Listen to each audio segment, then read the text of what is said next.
Señores alumnos, bienvenidos nuevamente a este espacio virtual para continuar con los temas que indica el programa de titulación. Esta tarde nos reunimos para ver el tema sobre epistemología de la educación, pero con sus respectivos subtemas. Epistemología del aprendizaje. Esta es la segunda semana del primer módulo y corresponde al tema también de la segunda semana, pero con sus respectivos subtemas. Y dentro de lo que es epistemología del aprendizaje, tenemos también que comprende la filosofía de la ciencia, como también a la ciencia de la educación, temas que hemos ya revisado en la clase anterior. También hablamos en la clase anterior y probablemente lo toquemos en esta parte o este tópico, el aprendizaje escolar. Luego lo de la ocurrencia del aprendizaje va a venir en los temas posteriores.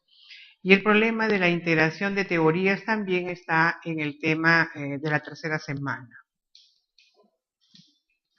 Los temas que trataremos hoy día son epistemología del aprendizaje, la filosofía de la ciencia, la pedagogía teórica y práctica y los ambientes del aprendizaje. Ahora, nosotros vamos a iniciar nuestra jornada de hoy con una expresión de Napoleón. Él decía, una persona sin memoria es una fortaleza sin guarnición. ¿Y esto por qué recogí esto? Porque en realidad vamos a hablar de los aprendizajes. Y la vida es un constante aprender. Entonces, la educación tiene mucho que ver con eso y los aprendizajes que recogemos todos los días, en la medida que vamos creciendo, es constante. Entonces tenemos que la educación nos va a dar poder, nos va a dar cierta posición, nos va a dar cierta seguridad. Pero ojo también que con la educación nosotros se puede manipular, se puede dirigir, o sea, hacer mal uso de todos esos aprendizajes que nos llega a través de todo este proceso. Tener mucho cuidado de nosotros los profesores depende de cómo se forma a la persona. Nunca olvidar eso. Luego pasamos al aprender por qué se le da tanto significado, por qué es tan importante, porque esta es una de las acciones más significativas del ser humano. Nosotros hemos dicho, al empezar esta jornada, la vida es un constante aprender.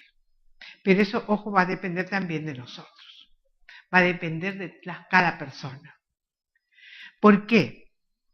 Porque el aprendizaje nos hace crecer. ¿Y por qué nos hace crecer? Porque provoca cambios. ¿Por qué nos dice la vida cotidiana que tenemos la capacitación, nos tenemos que capacitar? Porque cada vez vamos a renovar esos aprendizajes, esos mensajes significativos que vamos a recibir y tras de ellos va a haber una mejora, un crecimiento.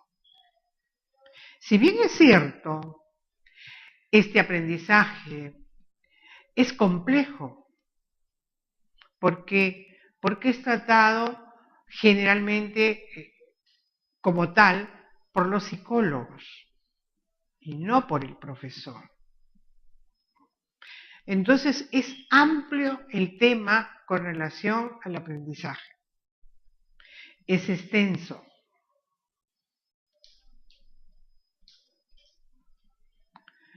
Por eso es que se habla de Piaget. Y Piaget fue un psicoanalista, ¿no? Y hablamos también de la pedagogía teórica y práctica. Y en la medida de los estadios que nosotros vivimos, desde niños hasta que llegamos a ser adultos, nosotros siempre estamos pensando y viendo y relacionándonos con el aprendizaje. ¿Por qué? Porque esta es una acción integradora. Relaciona, integra la coordinación motora con la memoria de los seres humanos. Tanto pienso, tanto hago. El afecto con el desarrollo del pensamiento. Toda esa parte, todo ese aspecto intelectual, también está movida por la parte emocional, por el aspecto emocional. Más adelante vamos a ver los ambientes y el profesor. Entonces, ¿cómo debe ser esa relación? ¿Cómo debemos interactuar con nuestros congéneres? Porque niños o jóvenes, ellos son seres humanos como nosotros. También el aprendizaje integra o relaciona las sensaciones con los hábitos sociales. Nosotros vamos a ver más adelante también la observación y la experimentación. A través de ellos nos llega también aprendizajes, los modelos, los líderes. En la casa, ¿quiénes son nuestros primeros modelos? Los padres. Cuando llegamos a la escuela, se amplía. ¿Quiénes más? Los profesores.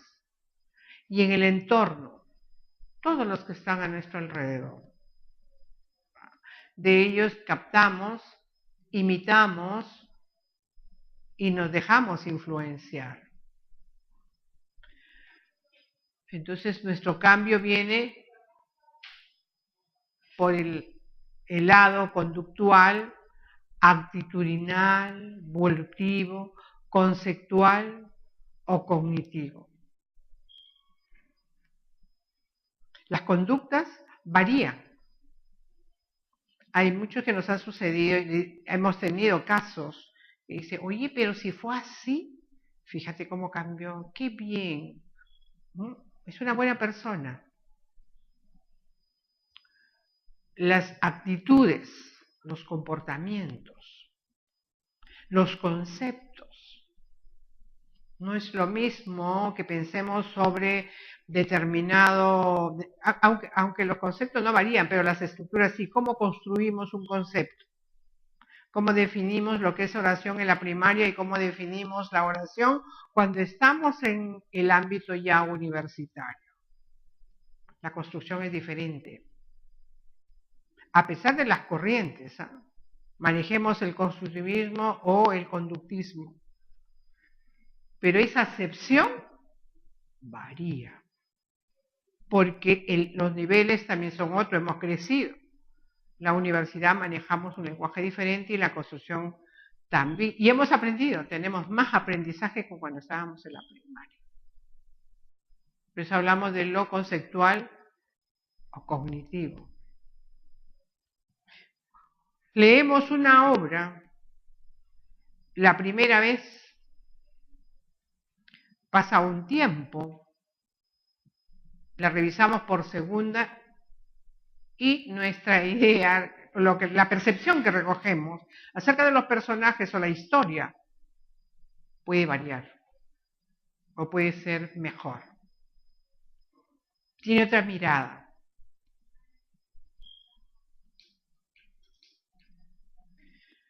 Finalmente, con respecto a la epistemología de la educación, que hay mucho por ver, mucho por leer.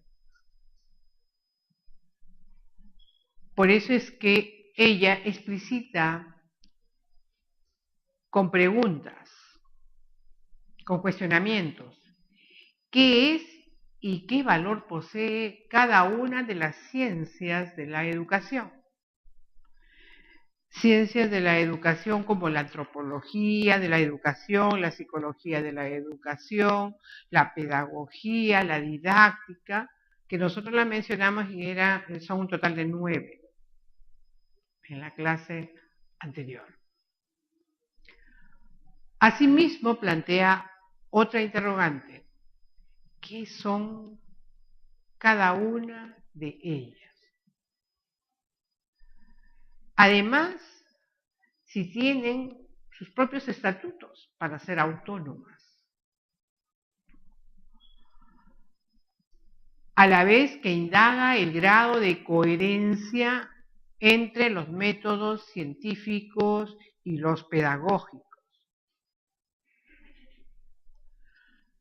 También la epistemología de la educación trata sobre el deslinde que debe haber entre las ciencias naturales y las ciencias humanas. Pero las ciencias de la educación son las ciencias humanas, eso lo deja claro. En tanto que las ciencias naturales son las ciencias de la naturaleza.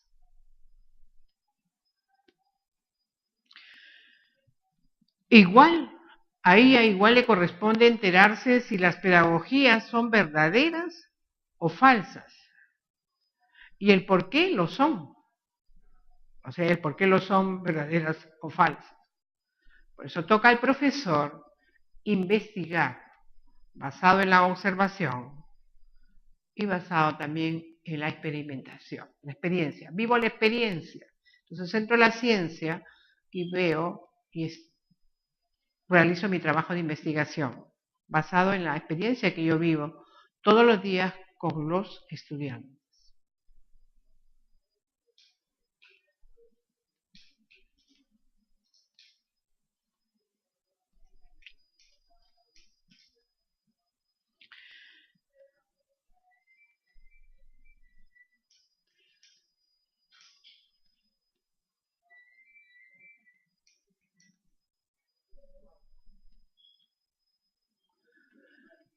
El rol del docente. El profesor tiene que prepararse, tiene que insertarse en todos los procesos educativos. Por eso a él se le adjudica una triple responsabilidad.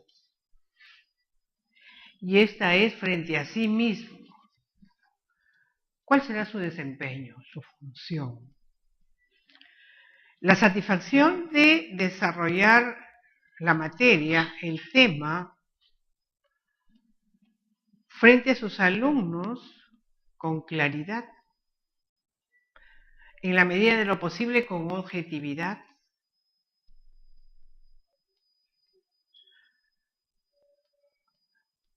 frente al estudiante,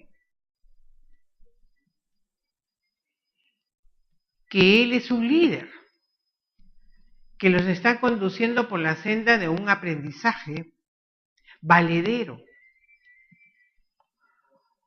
un aprendizaje que no van a olvidar.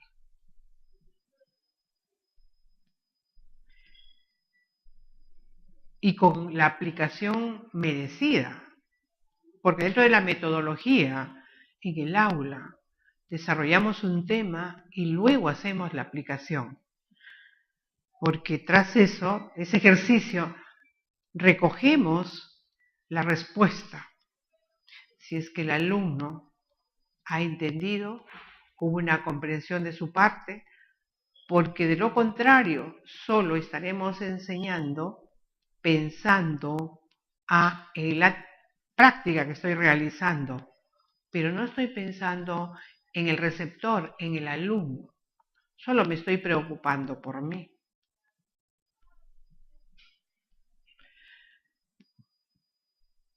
Mi clase debe ser muy didáctica para que yo apunte hacia un objetivo pertinaz,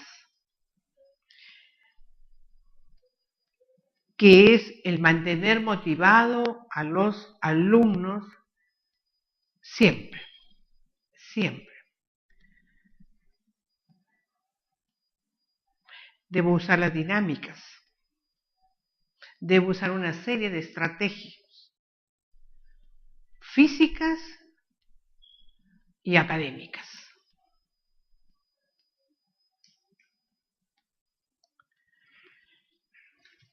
Hemos mencionado la enseñanza y también hemos hablado de aprendizaje.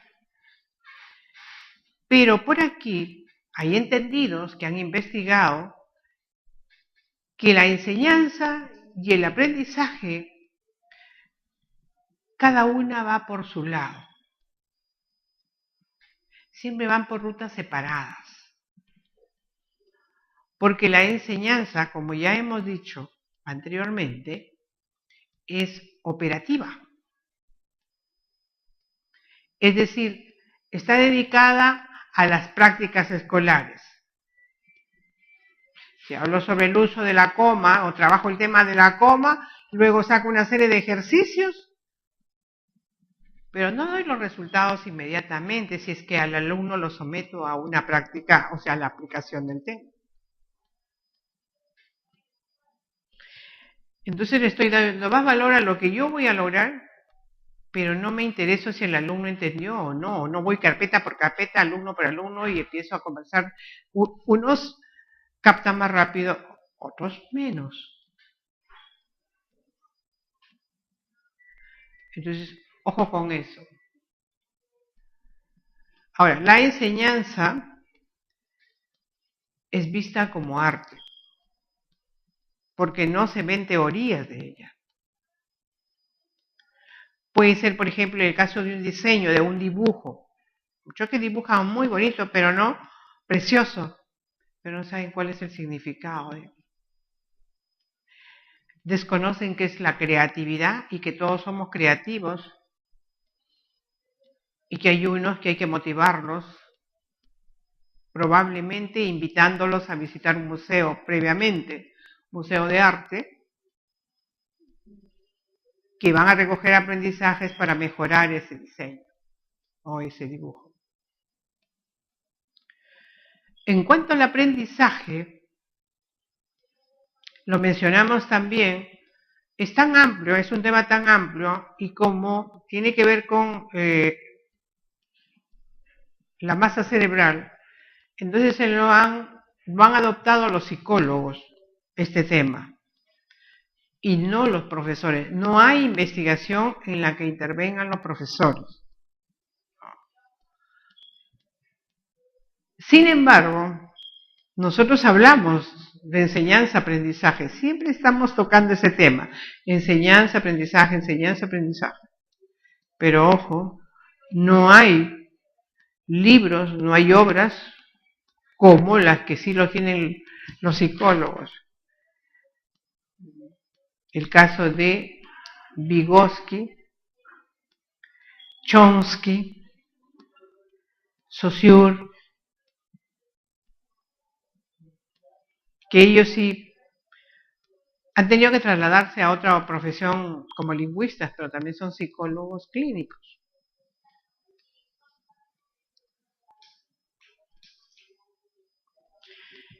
Y ellos han debatido, se han reunido, y en algún momento trataron, por ejemplo, en un debate, que era primero si el lenguaje o el pensamiento. Pero al final, por consenso, ellos han concluido que ambos se dan a la vez, o surgen a la vez.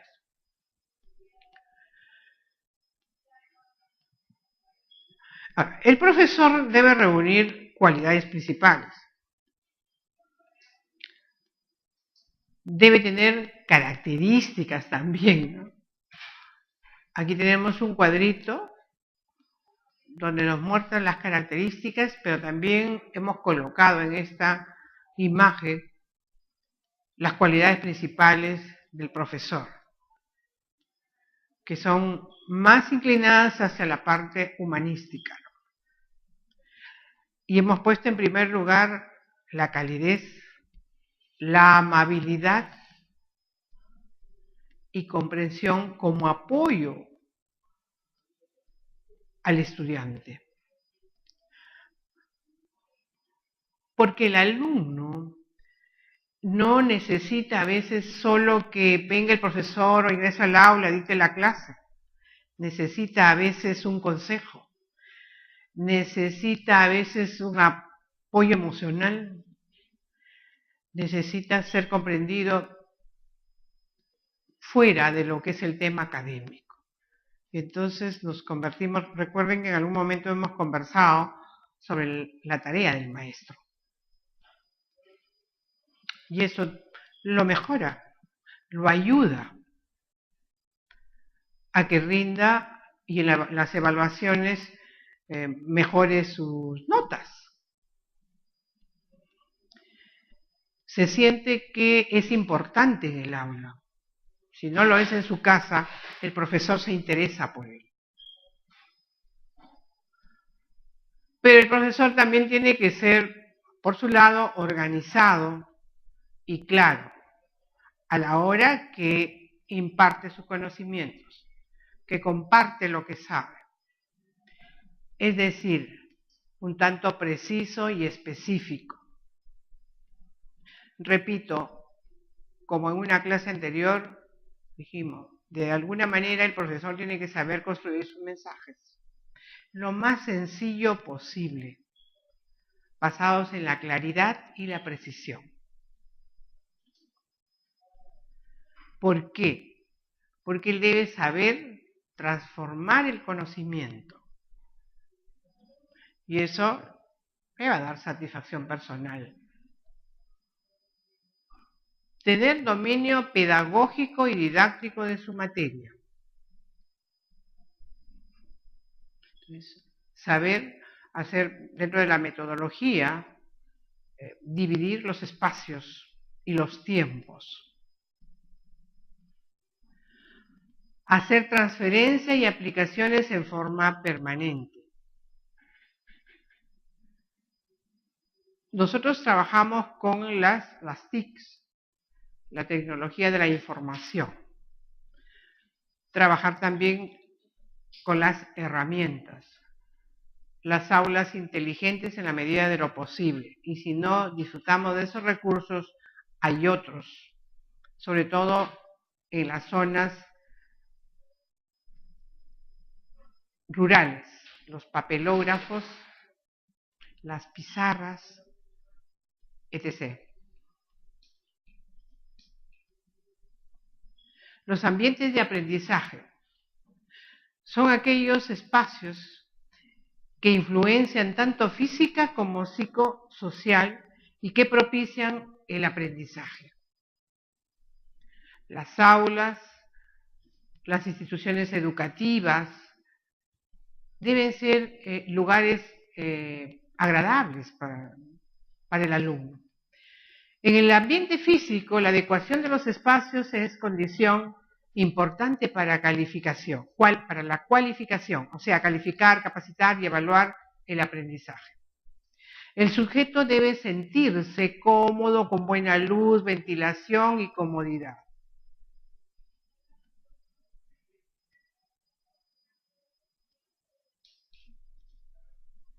El ambiente psicosocial. Las interacciones y los roles asumidos por los diferentes actores educativos deben mantener una cálida tonalidad afectiva que permita el desarrollo de las capacidades del niño en un ambiente de confianza, libertad y de seguridad personal, que estimulen la capacidad de crear y recrear. Si el espacio es agradable, el alumno se siente como un pez en el agua. ¿Recuerdan la obra de Vargas Llosa? Y el ambiente democrático, procurar que eso continúe. Si en el lugar hay un ambiente democrático, en el colegio también, en las aulas de igual manera.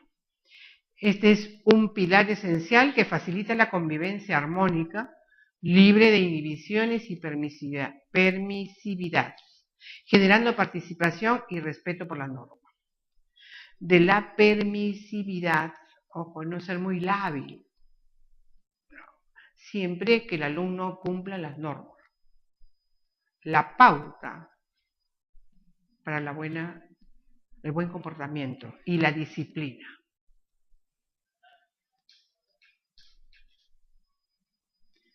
gracias.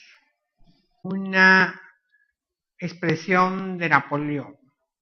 Él decía, una persona sin memoria es una fortaleza sin guarnición. ¿Y esto por qué recogí esto? Porque en realidad vamos a hablar de los aprendizajes. Y la vida es un constante aprender. Entonces, la educación tiene mucho que ver con eso y los aprendizajes que recogemos todos los días, en la medida que vamos creciendo, es constante. Señores alumnos, bienvenidos nuevamente a este espacio virtual para continuar con los temas que indica el programa de titulación. Esta tarde nos reunimos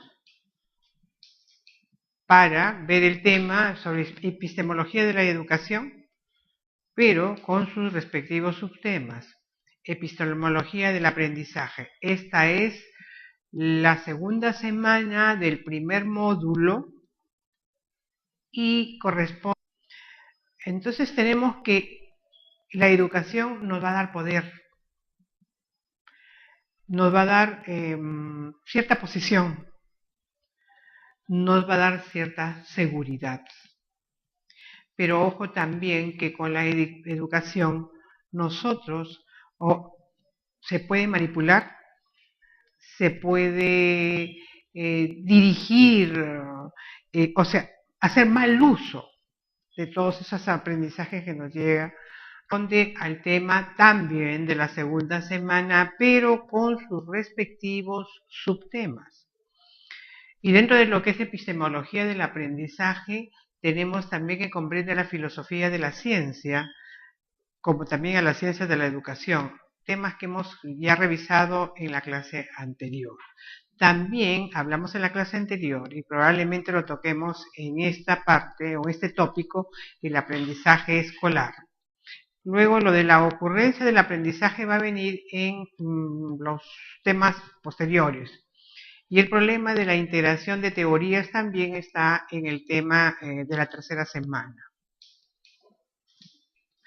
Los temas que trataremos hoy día son epistemología del aprendizaje, la filosofía de la ciencia, la pedagogía teórica y práctica y los ambientes del aprendizaje. Ahora, nosotros vamos a iniciar nuestra jornada de hoy con